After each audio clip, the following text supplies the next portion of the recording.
A-Level Physics Lesson 41, Free Fall. So let's start our story talking about Galileo, who did two experiments he was very famous for. He did quite a lot, but these are two experiments he's very famous for. And the first one was the idea that all objects that are in free fall have the same acceleration. This was the first thing that Galileo identified, and he reasoned it by thinking about dropping any number of the same objects. So let's just get the pen working. So actually, let's start it a bit higher up. So all objects in free fall have same acceleration. And of course, what we're talking about here is where there is no air resistance. And Galileo wasn't really that familiar with air resistance. There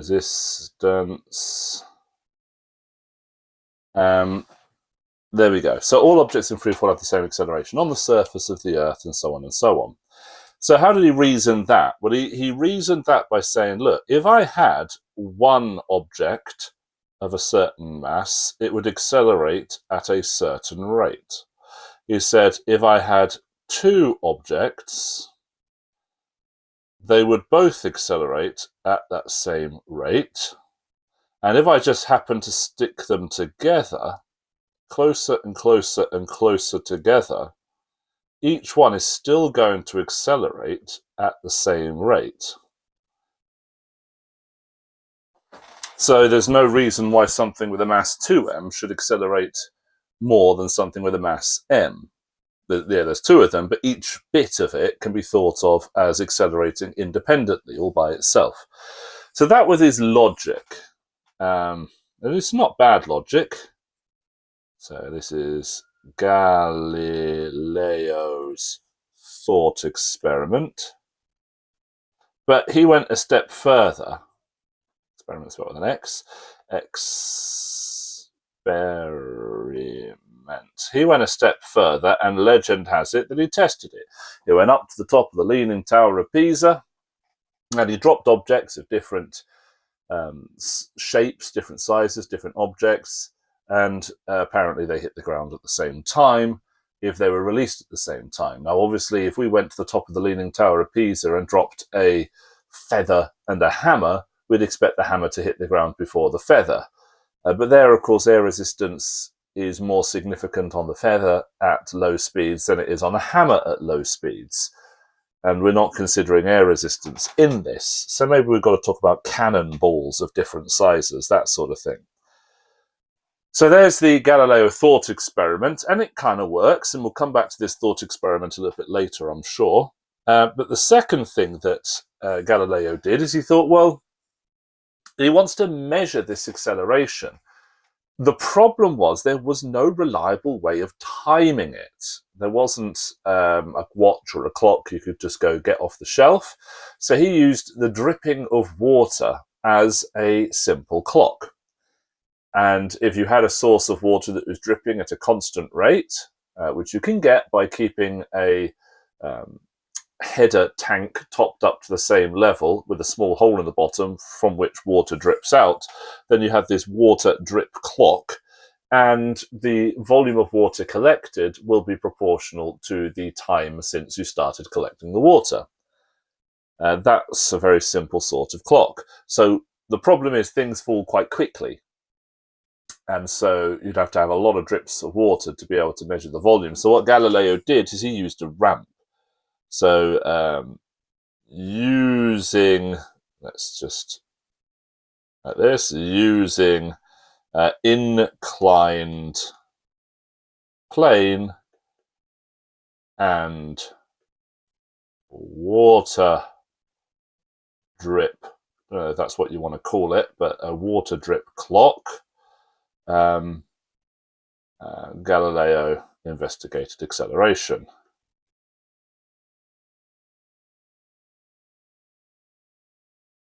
And what he found, investigated acceleration, what he found was, as expected, objects that had been rolling for a longer period of time were travelling faster. So objects near the top of the ramp, you let them fall just a few centimetres while counting the drips. They don't go very far. By the time they get towards the bottom of the ramp, they're going very far. And the amount of extra distance you get between each water drip is more when you're further down the ramp. So that was Galileo's investigation. Now, we can do something a little bit more modern with this. We can use stroboscopy, which maybe not that modern anymore, but there we go. Let's put in quotes, modern technique. And this is a modern technique for investigating free fall, investigating free fall, called stroboscopy. Stroboscopy. In other words, using a stroboscope. Now, a stroboscope flashes at regular intervals. That's what it does. And you can change the frequency of those flashes. Flashes at regular intervals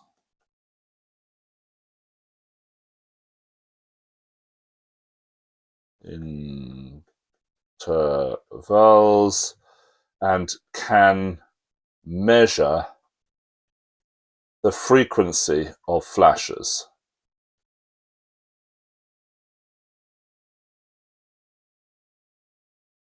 Now remember from your GCSE, if you know the frequency of flashes, you know the time between each flash. Because the time period, that's the time per cycle, is going to be equal to 1 over the frequency. So you can measure t, the time between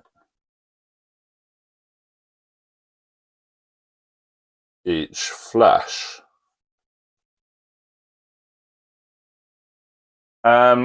Right, so we've got a stroboscope, so what? So we've got a flashing light, we can measure that frequency, we can drop an object, and we can use what now might be thought of as somewhat antiquated technology.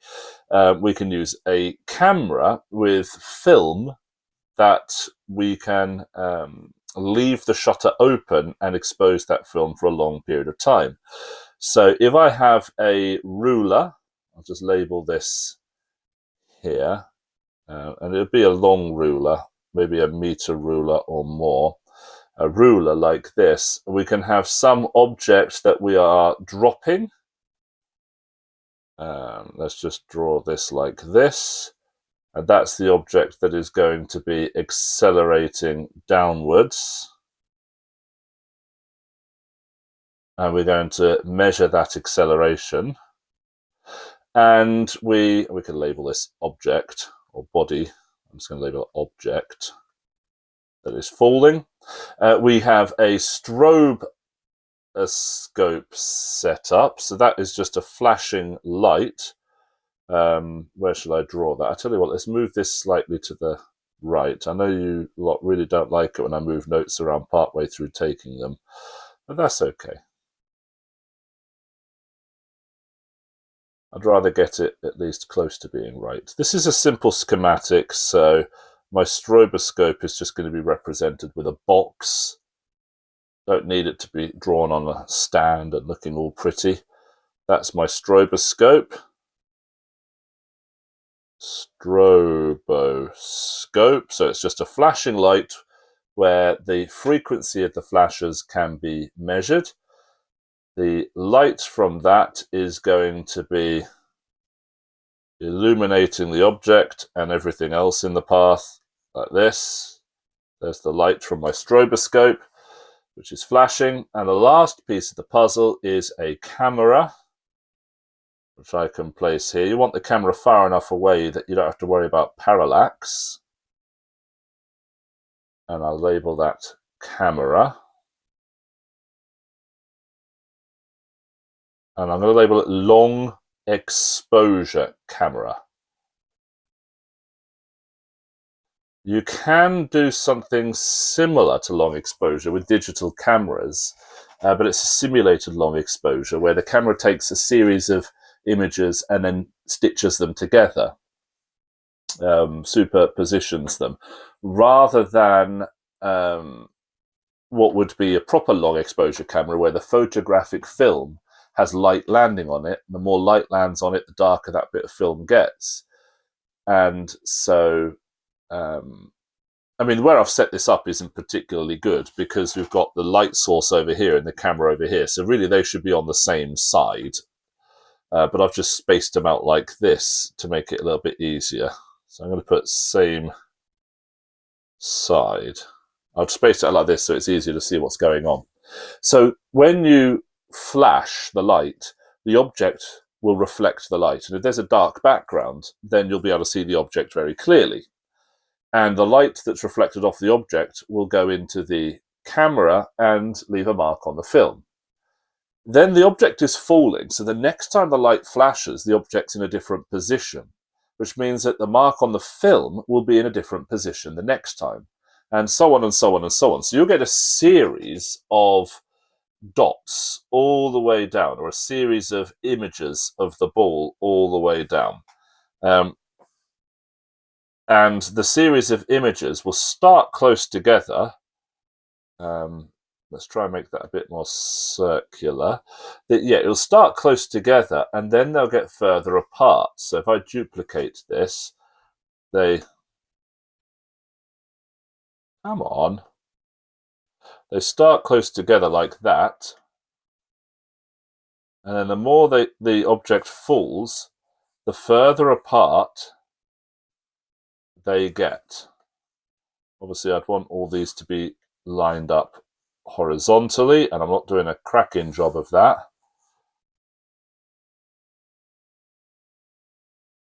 Just like that.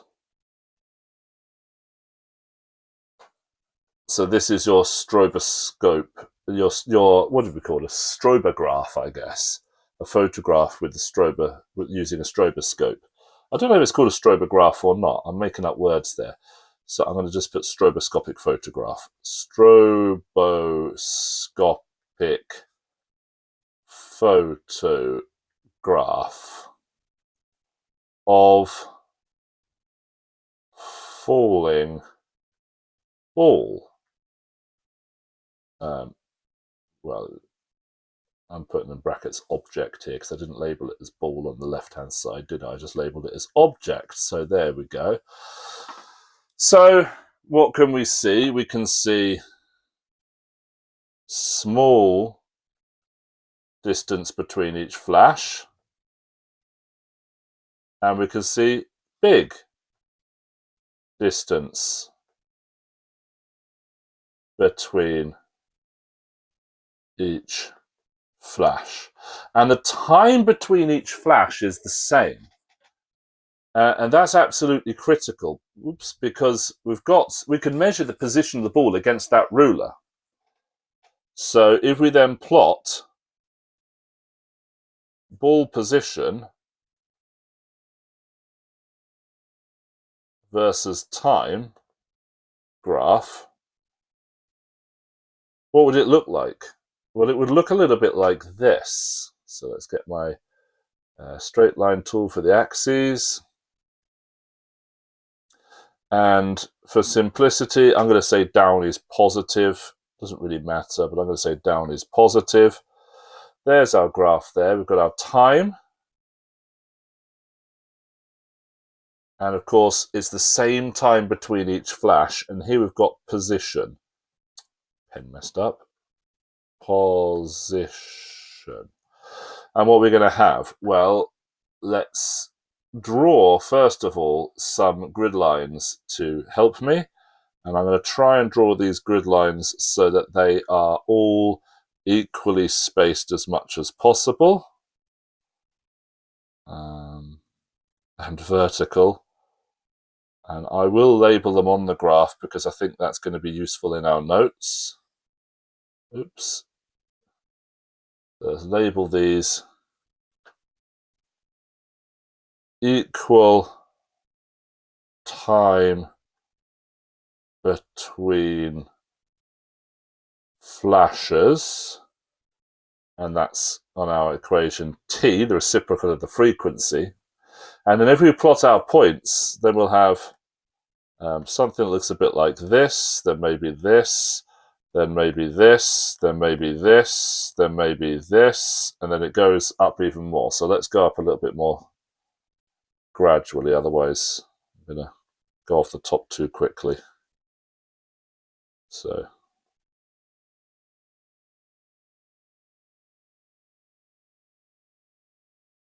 let's make that one a little bit higher, about there-ish. That'll have to do.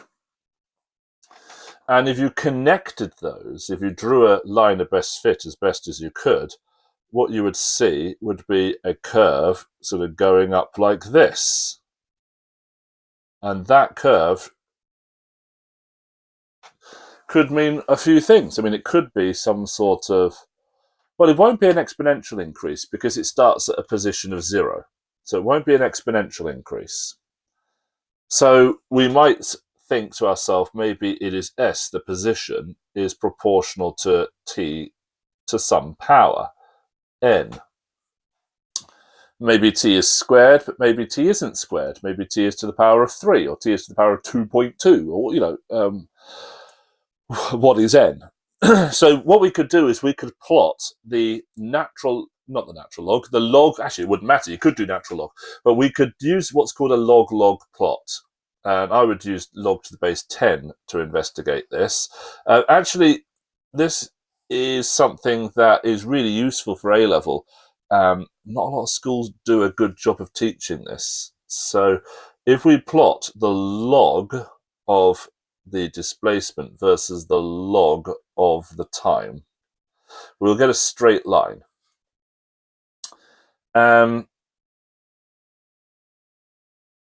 Now, will it go through the origin or not?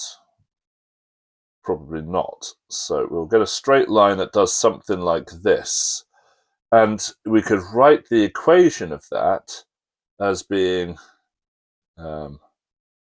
some value there. It doesn't really matter what it is. What should we name that value? Should we name that log of S1 or something, or S0, we'll have a gradient. And so our equation is going to be y is equal to m x plus c. That is that equation. That is in the form y is equal to mx plus c. That's the equation for a straight line. Now, why are we doing this? Well, because it turns out that the gradient in this experiment is 2. In this experiment. So in this experiment, gradient is equal to 2. What we're talking about here is a power law investigation to identify what the power is, if you think it's a power law. So when we take that equation, we could say that log s is therefore equal to 2 times log of t plus some constant I've called log of s0. Now, if I use my laws of logs, and if you don't know these, I recommend you take a look at the transition videos that I made for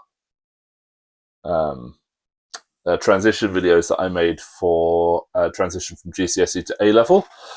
We do 10 to the power of these equations, and we get s is equal to some sort of constant multiplied by t to the power of 2.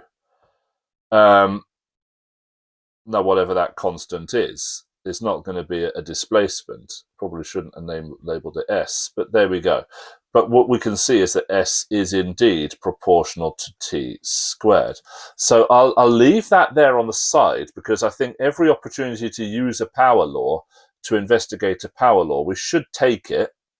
It's important stuff. And when you get to really difficult A-level later on in year 13, you've got to be able to use the power law as part of your paper 3A.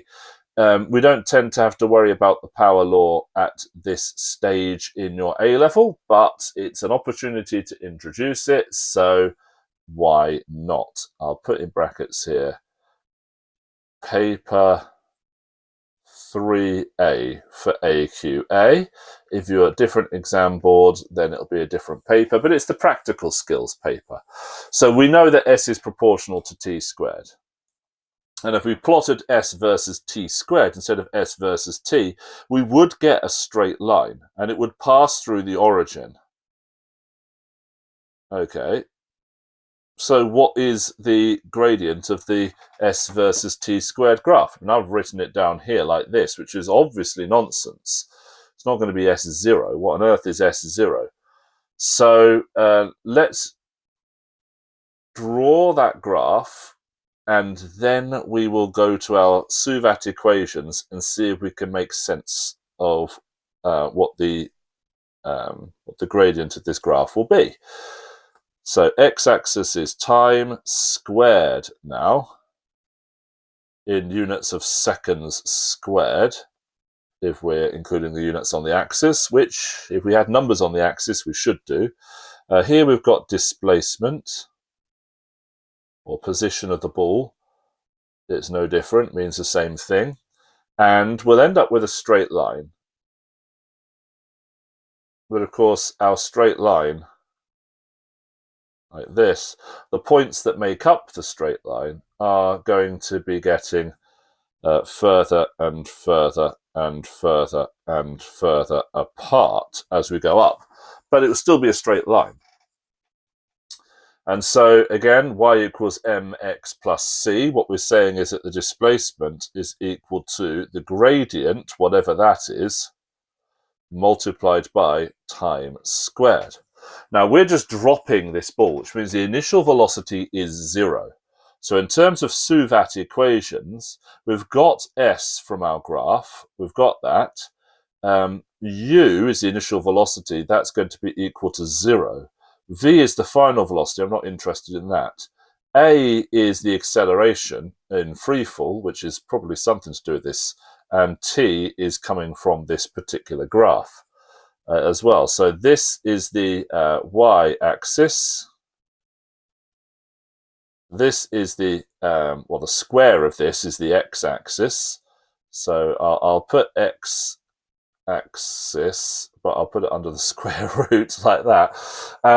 So what equation should we use? Well, if we ignore v and we want to know what a is, then the equation we're using is the no v equation. Now, hopefully you remember what the no v equation is. If you don't, we did derive these equations here. The no v equation was that one. So we can take that equation and we can say that S is equal to ut plus 1/2 at squared. But because u is equal to 0, this is just S is equal to 1/2 at squared. Like that. And our graph, we said that S is equal to the gradient times t squared, which means that the gradient of this graph is actually equal to 1/2 of the acceleration. And we've got a special name for this acceleration, the acceleration due to gravity, which we can call g. Acceleration due to gravity. There we go.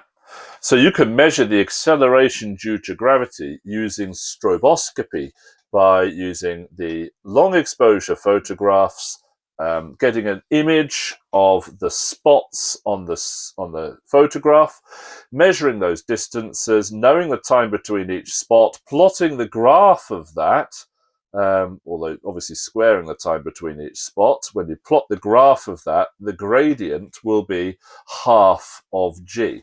So how would we calculate g? G, the acceleration due to gravity, would be 2 times the gradient. And that's an important final step, is actually saying how you determine g, if that's what you're interested in. Don't just say, well, half of g is the gradient. Yes, but what's g then? Well, it's twice the gradient. That's obvious, but you need to state it.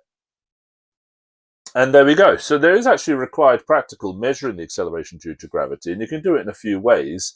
In my school, we use data loggers to do that, and I've recorded a video where I do that very experiment. But you could use long exposure or simulated long exposure photography, or you could even use video tracking as a data logging strategy to measure what g is. And you could do it on a ramp and then resolve vectors to calculate g, and use a stopwatch and a ruler. Because if it's on a ramp, things are moving more slowly. A stopwatch is a viable option.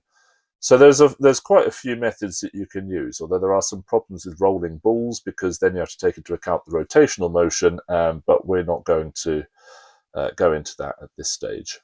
Right, well, I hope you found that useful.